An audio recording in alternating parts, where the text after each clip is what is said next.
Hello dear students, as your NEET exam has been rescheduled, so now Alan welcomes you in Rapid Revision class RRC extension program.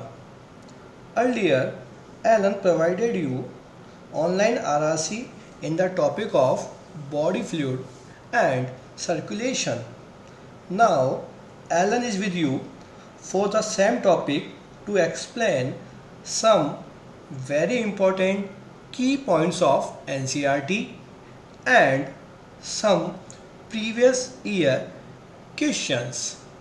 Body fluid में दो fluid blood is a special connective tissue जो दो component से बना है, plasma and formed elements.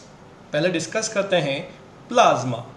Plasma is straw colour, ध्यान देना है बच्चों, स्ट्रो कलर, हल्का पीला और we can say pale yellow. Got it. इसमें फाइब्रिनोजन, ग्लोबुलिन्स एंड एल्बुमिन ये मेजर प्रोटीन्स हैं। जब इस प्लाज्मा में से अपन ने लार्ज प्रोटीन और we can say clotting factors को रिमूव कर दिया, बचा हुआ कंपोनेंट कहलाता है सीरम। ये सवाल आया हुआ है, ध्यान देना है। Serum, plasma without clotting factor, serum कभी भी क्लोट नहीं होता है, तो ध्यान देना। Blood, plasma and lymph clot होते हैं, बट सीरम क्लोट नहीं होता है। फॉर्म्ड एलिमेंट्स, पहले इरिथ्रोसाइट और red blood cells. Most abundant, counting याद रखनी है, 5 million to 5.5 million in 100 ml blood. याद रखना है सारे डाटा 100 ml ब्लड के लिए। आरबीसी में न्यूक्लियस एब्सेंट है ताकि स्पेस प्रोवाइड हो सके for the haemoglobin. RBC red colour की because of iron containing pigment called haemoglobin. Haemoglobin 12 to 16 grams in 100 ml blood. Dead RBC को रिमूव स्प्लीन ने किया। Spleen also called as graveyard of dead RBC. Next, leucocytes और white blood cells, 6000 to 8000 different types की हैं। इनमें neutrophil most abundant 60 to 65%। Basophils are the least 0.5 to 1%। Next form element platelets also called as thrombocytes, 1.5 to 3.5 lakhs in 100 ml blood. Platelets के decrease होने से होते हैं clotting disorder. RBC की surface पे मिलने वाली एंटीजन डिसाइड करती है ब्लड ग्रुप। एबीओ में ब्लड सिस्टम एंटीजन ए है तो ब्लड ग्रुप ए होगा, एंटीजन बी है तो ब्लड ग्रुप बी होगा, antigen A and B both are present तो उसे अपन ने कहा ब्लड ग्रुप ए बी। जिसमें बोथ एंटीजन्स आर एब्सेंट तो उसे अपन ने कहा ब्लड ग्रुप ओ। प्लाज्मा में प्रेजेंट होती हैं एंटीबॉडीज। ए ब्लड ग्रुप में प्लाज्मा में एंटीबॉडीज बी के लिए एंटी बी में anti A. Blood group A B में कोई एंटीबॉडी नहीं प्रेजेंट। सो यहाँ से अपन देख सकते हैं कौन किसको ब्लड डोनेट कर सकता है और कौन किससे ब्लड रिसीव कर सकता है। इस टेबल को देख के अपन ने कहा ए बी जिसमें कोई एंटीबॉडीज़ नहीं है, ये सभी ब्लड ग्रुप से ब्लड रिसीव कर सकता है, so called universal recipient. And O जो सभी को ब्लड डोनेट कर सकता है, so called as universal donor. सबसे पहले रीसस मंकी में डिस्कवर हुआ, इसीलिए इसे RH फैक्टर कहा गया। जिनमें ये प्रेजेंट है उन्हें कहा गया RH पॉजिटिव, जिनमें ये एब्सेंट है उन्हें कहा गया RH नेगेटिव।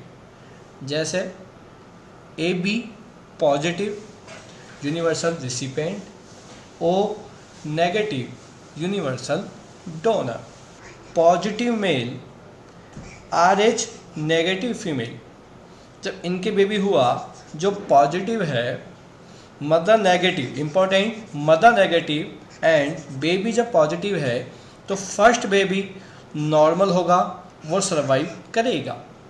बट जब RH नेगेटिव फीमेल ने सेकंड बेबी कंसीव किया तो मदर की RH जो एंटीबॉडीज़ हैं वो सेकंड बेबी को सर्वाइव नहीं करने देंगी और इस कंडीशन को नाम दिया erythroblastosis fetalis.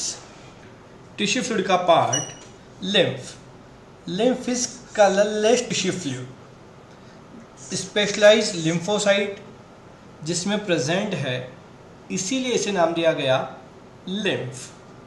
Lymph is a important carrier for nutrients.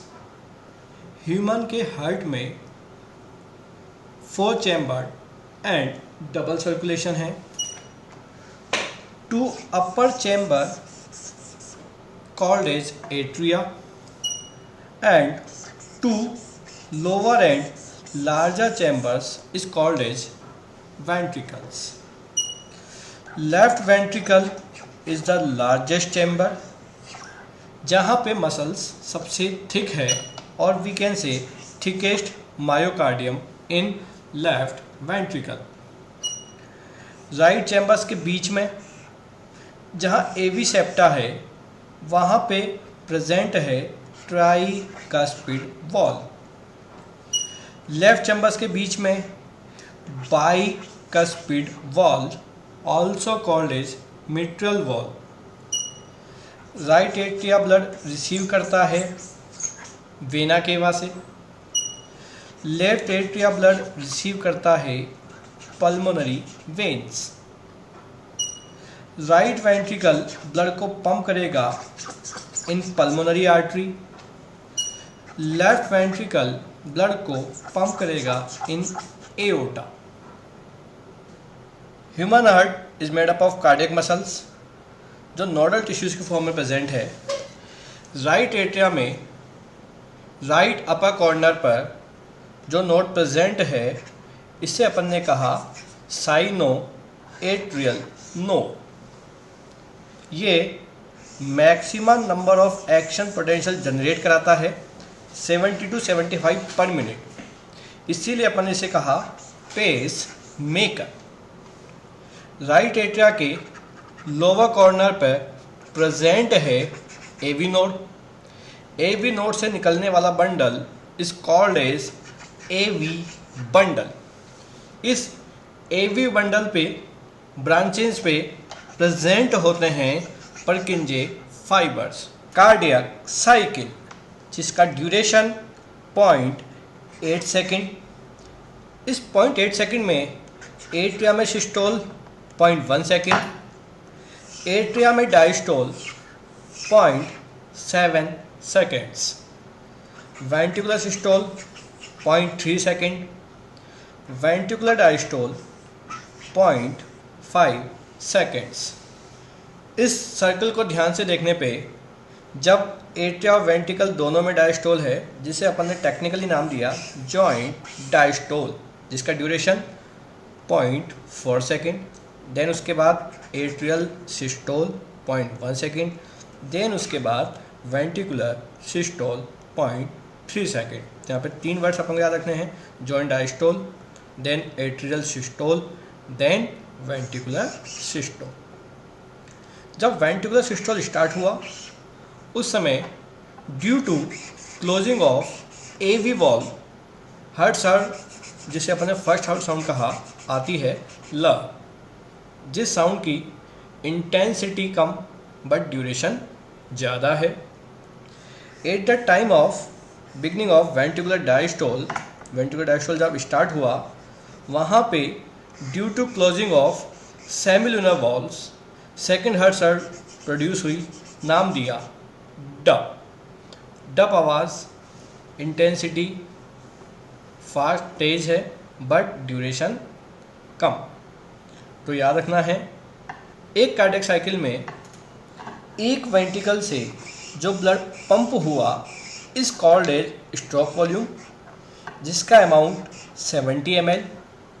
यदि इस स्ट्रोक वॉल्यूम को अपन हार्ट रेट से मल्टीप्लाई कर दें तो पर मिनट में जो ब्लड पंप हुआ इस called as cardiac output. Stroke volume 70 है, हार्ट रेट 70 से 75 पर मिनट, तो यदि अपन इसे मल्टीप्लाई करेंगे तो एवरेज जो आंसर आया वो है 5000 ml, और we can say 5 litre in a healthy person. Machine is called as electrocardiograph, जो ओपन हुआ इलेक्ट्रोकार्डियोग्राम। बेसिक ईसीजी में 3 leads are use. P wave ECG में रिप्रेजेंट करती है depolarisation of atria. QRS complex represent करता है depolarisation of the ventricles. T wave represents ventricular repolarization, regulation of cardiac activity. Human heart myogenic and autoexcitable, जिसे control medulla oblongata ने किया, but autonomic nervous system की branch sympathetic nerves heart rate को increase कर सकते हैं and parasympathetic neural signals heart beat को decrease करते हैं। हार्मोन्स की बात करें तो एड्रिनल मेडुलरी हार्मोन्स जैसे कि adrenaline and noradrenaline heart rate को इंक्रीज करते हैं। डिसऑर्डर्स, हाइपर टेंशन, नॉर्मली हम जानते हैं systolic BP 120, diastolic BP 80, but इनका 140/90 और मोर देन दिस हो जाना is hypertension.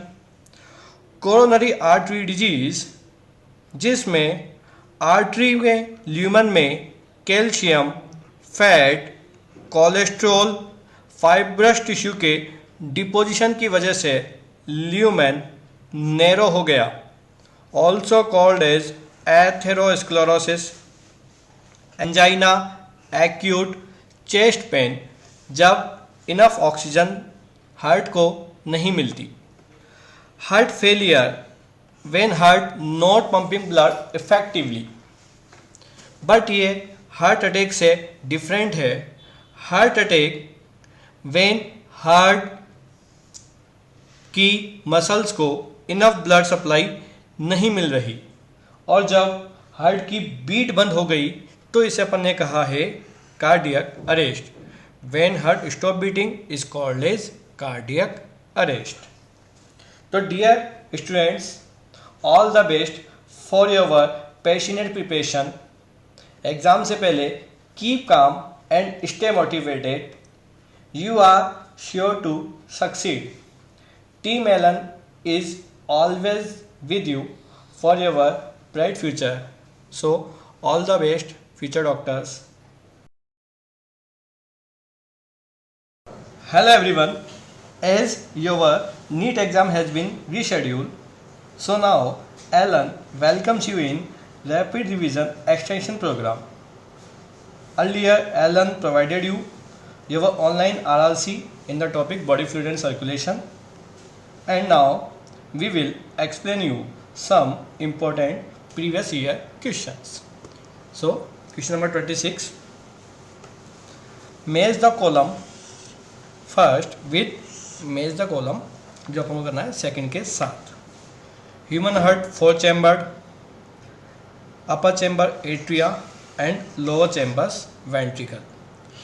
Right atria and right ventricle के बीच में tricuspid valve, left atria and left ventricle के बीच में bicuspid valve also called as mitral valve. Right ventricle pumped blood into pulmonary artery and left ventricle into aorta। Blood के back flow को रोकने के लिए पल्मोनरी आर्टरी एंड एओर्टा पे present हैं सेमिल्यूनर वॉल्स। सो मैच करते हैं tricuspid valve कहाँ प्रेजेंट है? In between right atria and right ventricle. Bicuspid valve कहाँ प्रेजेंट है? In between left atria and left ventricle. And in between right ventricle and pulmonary artery present है semilunar valve. Tricuspid in between right chambers, bicuspid in between left chambers and semilunar walls in right ventricle and pulmonary artery। इस combination को जब अपन देखेंगे तो ये वाला combination first option में है। So answer will be first. Dear student, see the question. Figure shows schematic plan of blood circulation in humans with labels A to D. Identify the label and give its function or functions. देखिए student, ये question एक combination question है circulatory and respiratory system का, क्योंकि इसमें जो diagram यहाँ पर दिया गया है ये डायग्राम है डबल सर्कुलेशन से रिलेटेड, जबकि ऑप्शन 1, 2, 3 एंड 4 में आपको हर ऑप्शन में कुछ न कुछ पार्शियल प्रेशर मिलेगा ऑक्सीजन का एंड CO2 का, जो कि रिलेटेड है हमारे रेस्पिरेटरी सिस्टम के टॉपिक से। इसलिए सबसे पहले यहाँ पर इस डायग्राम को समझने की कोशिश करते हैं, जो कि हमारे डबल सर्कुलेशन से, ह्यूमन के डबल सर्कुलेशन से रिलेटेड है। साथ ही इसमें लेबलिंग की गई है कुछ पॉइंट्स की A, B, C, D, जिन्हें आइडेंटिफाई करना है। साथ ही हमें ये आइडेंटिफाई करना है इन स्ट्रक्चर के साथ इनमें ब्लड कौन सा है, ऑक्सीजनेटेड है या डीऑक्सीजनेटेड है, और उसमें partial pressure oxygen and CO2 का कितना है ये हम पता करने की कोशिश करते हैं। तो देखिए सबसे पहले हम बॉडी पार्ट से चालू करते हैं। बॉडी से आने वाला डीऑक्सीजनेटेड ब्लड कलेक्ट होकर आता है बड़ी वेन्स में, जिन्हें हम नाम देते हैं वीना कैवा। जो वीना कैवा है इसमें डीऑक्सीजनेटेड ब्लड होता है, और हम कह सकते हैं जो C पॉइंट है वो रिप्रेजेंट करता है वीना कैवा को, जिसमें CO2 का पार्शियल प्रेशर है 45 mm ऑफ Hg। इसके बाद ये डीऑक्सीजनेटेड ब्लड कलेक्ट होकर आता है राइट एट्रियम में। राइट एट्रियम के बाद आएगा राइट वेंट्रिकल में। राइट वेंट्रिकल में ध्यान से देखिए एक आर्टरी निकलती है जिसे हम नाम देते हैं पल्मोनरी आर्टरी। तो यहाँ पर हम कह सकते हैं पल्मोनरी आर्टरी जो है डी पॉइंट को रिप्रेजेंट कर रही है, जिसमें डी ऑक्सीजनेटेड ब्लड है और उसमें ऑक्सीजन का partial pressure 40 mm of Hg है। तो इस तरह से हम कह सकते हैं pulmonary artery and Veena cava दोनों में डी ऑक्सीजनेटेड ब्लड है, और दोनों में ही ऑक्सीजन का पार्शियल प्रेशर कितना है 40 mm ऑफ Hg, जबकि CO2 का पार्शियल प्रेशर है 45 mm ऑफ Hg। अब ये डीऑक्सीजनेटेड ब्लड पल्मोनरी आर्टरी के थ्रू होते हुए जाता है लंग्स में, जहां गैसियस एक्सचेंज होता है, CO2 को बाहर निकाल दिया जाता है, ऑक्सीजन को लिया जाता है। ब्लड ऑक्सीजनेटेड होगा और ये ऑक्सीजनेटेड ब्लड कलेक्ट होकर आता है एक वेन में जिसे हम कहते हैं पल्मोनरी वेन। क्या कहलाएगा? पल्मोनरी वेन, जो कि पॉइंट A को रिप्रेजेंट करती है, जिसमें ऑक्सीजनेटेड ब्लड है और इसमें ऑक्सीजन का partial pressure 95 mm of Hg, जबकि CO2 का partial pressure 40 mm of Hg है। अब ये ऑक्सीजनेटेड ब्लड कलेक्ट होकर आता है सबसे पहले लेफ्ट एट्रियम में, लेफ्ट एट्रियम से लेफ्ट वेंट्रिकल में। लेफ्ट वेंट्रिकल से एक बड़ी आर्टरी निकलती है जिसका नाम है एओर्टा, और एओर्टा जब डाउनवर्ड आता है तो उसे हम नाम देते हैं डोर्सल एओर्टा, जिसमें भी ऑक्सीजनेटेड ब्लड है। ऑक्सीजन का partial pressure same pulmonary vein की तरह 95 mm ऑफ Hg, जबकि CO2 का partial pressure 40 mm of Hg है। तो इस तरह से इस डबल सर्कुलेशन को देखा, जिसमें A, B, C, D को हम C एंड D को आइडेंटिफाई कर चुके हैं। सबसे पहले ऑप्शन फर्स्ट को देखते हैं, उसमें एक स्टेटमेंट दिया हुआ है, D dorsal aorta takes blood from heart to body parts, partial pressure oxygen is equal to 95 mm of Hg। देखिए ऑप्शन 1 में डी डॉर्सल एओर्टा को रिप्रेजेंट कर रहा है, जो कि ब्लड को हार्ट से बॉडी की तरफ ले जा रहा है, और इस ब्लड में O2 का partial pressure 95 mm of Hg है। ये स्टेटमेंट सही नहीं है। आखिर क्या है इसके पीछे रीजन, देखते हैं। क्योंकि डायग्राम में डी रिप्रेजेंट करता है पल्मोनरी आर्टरी को डॉर्सल एओर्टा को रिप्रेजेंट नहीं करता, और साथ ही हम कह सकते हैं क्योंकि डी रिप्रेजेंट कर रहा है पल्मोनरी आर्टरी को, वहां पर ऑक्सीजन का partial pressure 95 mm of Hg नहीं है, कितना है 40 mm ऑफ Hg है, इसलिए ये ऑप्शन सूटेबल नहीं है। अब देखिए ऑप्शन 2 के बारे में बात करते हैं। ऑप्शन 2 देखिए लिखा हुआ है A pulmonary vein takes impure blood from body parts and here the partial pressure of oxygen is equal to 60 mm of Hg। देखिए इस ऑप्शन को भी देखें तो ये ऑप्शन भी हमारे लिए यहाँ पर सूटेबल नहीं है। अब देखते हैं इसका रीज़न समझने की हम कोशिश करते हैं। तो देखिए ऑप्शन 2 में ए पल्मोनरी वेन को रिप्रेजेंट कर रहा है, जो बॉडी पार्ट से डीऑक्सीजनेटेड ब्लड को रिसीव कर रहा है, और इस डीऑक्सीजनेटेड ब्लड में ऑक्सीजन का partial pressure 60 mm of Hg है, ये स्टेटमेंट में लिखा हुआ है, जो करेक्ट नहीं है क्योंकि ए पल्मोनरी वेन को रिप्रेजेंट कर रहा है। देखिए ध्यान से, ए यहाँ पर है, पल्मोनरी वेन लिखा हुआ है, यहाँ पर भी आप देखेंगे पल्मोनरी वेन को रिप्रेजेंट कर रहा है, लेकिन आप जानते हैं पल्मोनरी वेन में ऑक्सीजन का partial pressure 95 mm of Hg होता है। तो पल्मोनरी वेन में जो ऑक्सीजनेटेड ब्लड है वो आता है लेफ्ट एट्रियम में। कहाँ आएगा? लेफ्ट एट्रियम में आता है, एंड पल्मोनरी वेन में ऑक्सीजन का partial pressure 95 mm of Hg होता है, 60 mm ऑफ Hg नहीं होता। इस वजह से हम कह सकते हैं ये ऑप्शन पॉसिबल नहीं है। अब देखिए थर्ड ऑप्शन के बारे में हम यहाँ पर बात करते हैं। तो थर्ड ऑप्शन लिखा है B pulmonary artery takes blood from heart to lungs where the partial pressure of oxygen is equal to 90 mm of Hg। Option 3 में बी जो दिया है ऑप्शन पल्मोनरी आर्टरी को बता रहा है, जो कि ब्लड को हार्ट से लंग्स की तरफ ले जाता है, और जहां ऑक्सीजन का partial pressure 90 mm of Hg बताया जा रहा है। ठीक है, तो हम कह सकते हैं कि ये जो ऑप्शन है हमारे लिए ये भी सूटेबल नहीं है। इसका रीज़न क्या है, यहाँ पर देखने की कोशिश करते हैं। क्योंकि जो बी पॉइंट है, ज़रा गौर से देखिएगा, जो बी पॉइंट है वो डॉर्सल एओर्टा को रिप्रेजेंट करता है, पल्मोनरी आर्टरी को रिप्रेजेंट नहीं करता। साथ ही यहाँ पर जो पार्शियल प्रेशर है ऑक्सीजन का, आप देखिए पार्शियल प्रेशर ऑक्सीजन का जो है डॉर्सल एओर्टा में 95 mm ऑफ Hg होता है, जबकि यहाँ पर बी रिप्रेजेंट कर रहा है किसको? पल्मोनरी आर्टरी, और पल्मोनरी आर्टरी में ऑक्सीजन का partial pressure 90 mm of Hg नहीं होता, 40 mm ऑफ Hg होता है, इसलिए ये हमारे लिए सूटेबल नहीं है। इसके बाद ऑप्शन 4 पर आते हैं, जो कि एब्सोल्युटली करेक्ट है, क्योंकि बचा हुआ ऑप्शन है। देखिए ज़रा ध्यान से, क्योंकि यहाँ पर जो सी पॉइंट है, देखिए लिखा हुआ है C vena cava takes blood from body parts to right auricle where the PCO2 is equal to 45 mm of Hg। तो देखिए ज़रा कंपेयर करें हम इस डायग्राम के साथ। C point very good represent कर रहा है वीना कैवा को, जो कि ब्लड को ले जाता है कहाँ पर? राइट एट्रियम में, बॉडी पार्ट से लेकर जाएगा राइट एट्रियम में, जिसमें CO2 का पार्शियल प्रेशर है 45 mm ऑफ Hg, इसलिए ये ऑप्शन एब्सोल्युटली करेक्ट है। Dear student, the question is blood pressure in pulmonary artery is.